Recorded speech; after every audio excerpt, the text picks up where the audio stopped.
is 9 p.m. in RTD. It's time to English New Edition. For tonight headlines, we have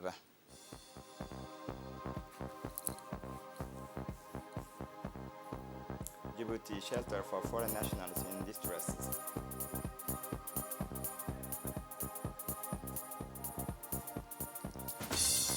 For the international scene, the shipwreck found off in the Philippine Sea. Welcome to our newsroom. Over the past few days, Djibouti International Airport has become a destination for dozens of planes. The military of the friendly countries wishing to transfer their nationals from Sudan due to an outbreak military confrontation for more than a week. In this regard, the Republic of Djibouti, known to the international community for its many efforts, has become a leader to consolidate peace and stability, a landing point for repatriations of foreign nationals from the sister country. Djibouti International Airport intensified its effort and mobilized its human and material resources, especially the staff control tower, to manage those planes that land unexpectedly. It should be noted that the flow of these aircraft to Djibouti reflects the security enjoyed by Djibouti and peace despite its locations in a region suffering from conflicts and instability. In the coming days, it will be a transit country for foreign nationals from Sudan, according to the Administration of Civil Aviation in the country.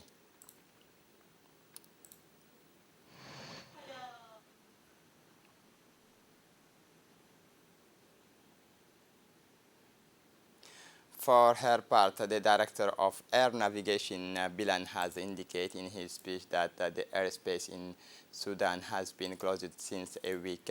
Later, all flights to Sudan were suspended. In this regard, the planes destined to Sudan will from now on pass through the Republic of Djibouti. In this context, it must be noted that the influx of large numbers of aircraft to the airport Djibouti International, as it's known, all international representations want to evacuate their nationals in Sudan. And from this in principle, we are working as hard as we can. And civil aviation in Djibouti is working with the authority concerned local authorities such as the Minister of Foreign Affairs, the military court of the presidency, and all institutions related as Djibouti International Airport. We are working hard to create the right atmospheres for the planes to take off and land at the airport. The African Commission on Human and People Rights condemns the indiscriminate bombings and shelling in Sudan. The African Commission on Human and People's Rights condemned in the strongest terms the killing, explosions, and shelling randomly in Sudan. The Commission, which is one of the bodies of the African Union, as stipulated in the African Charter, said it follows with great concern seriously the situation is in Sudan. The Commission has also expressed its outrage in the strongest possible terms at the indiscriminate conduct of hostility and at including explosions and shelling of sites in civilian residential areas, which resulted in death and maiming at increasing numbers of individuals. The Minister of Health presided over the closing ceremony of the training course on good practices in reproductive health for midwives in Djibouti City and interior. This training course was funded by the International Organization for Migrants through a project Sustainable Solutions for the Most Vulnerable Host Population, Refugee and Migrants in Djibouti, the framework of whose effort to improve maternal and child health. The closing ceremony of the session took place in the presence of the representative of the International Organization for Migration and the representative of the Federation National Council of Djiboutian Women. In addition to the senior staff of the Ministry of Health, the course aims to reduce maternal mortality in Djibouti, the capital, and in the interior regions by improving the skills of midwives in the field of reproductive health and prevention of infectious risks in the mother and newborn. With this in mind, the Ministry of Health has made it a priority to reduce maternal and neonatal mortality by aiming to improve the provisions of medical care for mothers and to make every effort to enhance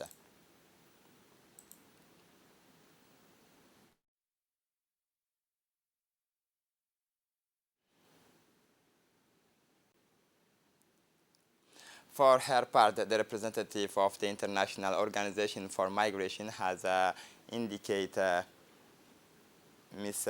Tanja Pacifico has indicated that the course aims to upgrade the good in the file of their reproductive health throughout the national territories and working on the national priority in reducing deaths in mothers and children.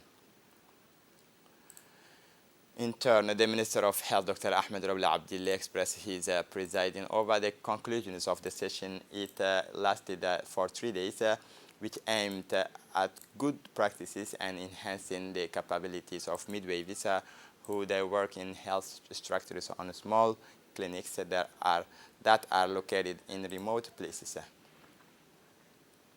The University of Djibouti hosted a professional day organized by the Red Sea Transnational Center for the benefit of the students, University of Djibouti, with the framework of the training course on marine biology and reef ecology coral.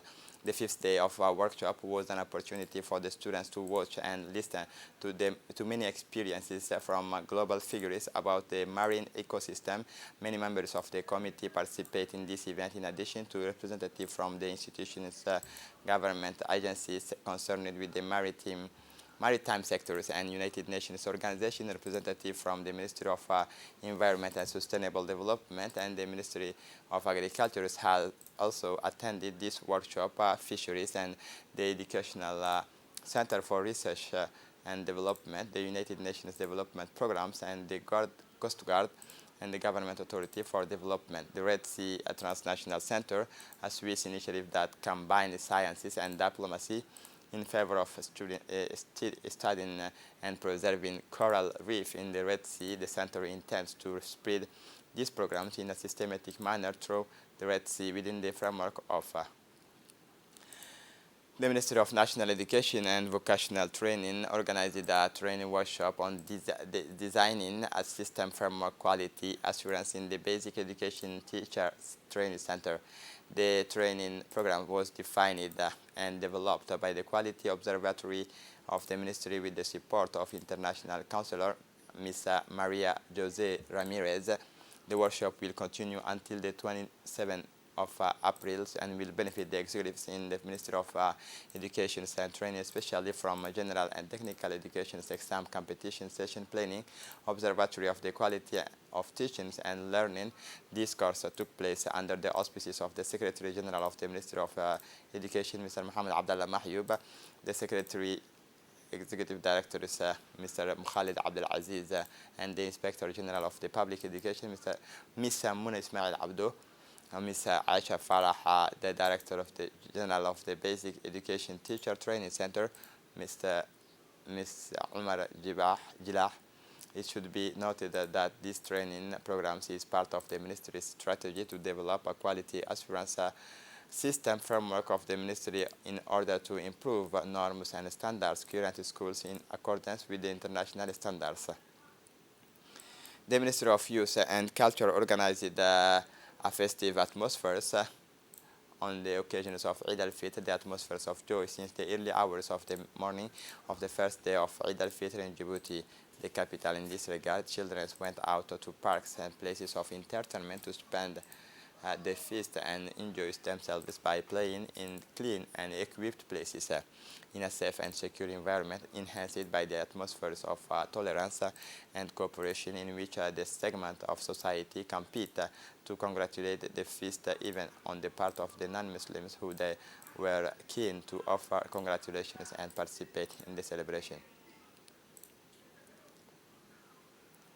Within the framework of the social support program, which aims to improve living conditions for poor families, especially in the interior regions, the National Agency for Persons with Special Needs by distributing the new Eid clothing to children from simple families in the Artas regions, in addition to disabled children. The distribution ceremony took place at the Community Development Center in the presence of the representative from agency and the district authorities. Many children from simple family benefited from these kind gestures and low-income people in this region, and he praised the authorities of the region for the effort made by the National Agency for People with Disability in order to improve the living conditions of the simple group in society.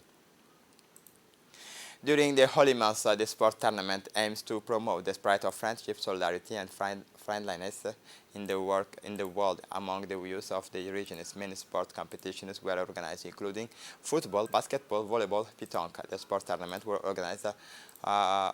organized by the regional office of the Ministry of Youth and Culture in partnership with the local associations. The participants expressed their satisfaction and happiness to participate in this sporting event. They stressed the importance of such as initiative in strengthening social bonds and strengthening playing sport. For the international scene, after 8 decades of obscurity, the wreck of a torpedoed Japanese ship has been found off the coast of Philippines during World War II, with the more than 1,000 people on board, most of them prisoners and war Australians, and an institution that is active in the search for antiquities in the depths of the sea announced on Saturday that it had been spotted in April 18th. The ship Montevideo Maru at a depth more than 4,000 meters in the Sea of South China, 10 kilometers from the Philippines island of Luzon. The ship was found after a 12-day search campaign in the depths using an aircraft work with sonar. The sinking of this ship was one of the largest catastrophic marine accidents in Australian history. The organization said the wreckage of the ship would be left in places and nothing, and human remains would be moved. This is it for the news. Thanks for watching us. Have a good evening.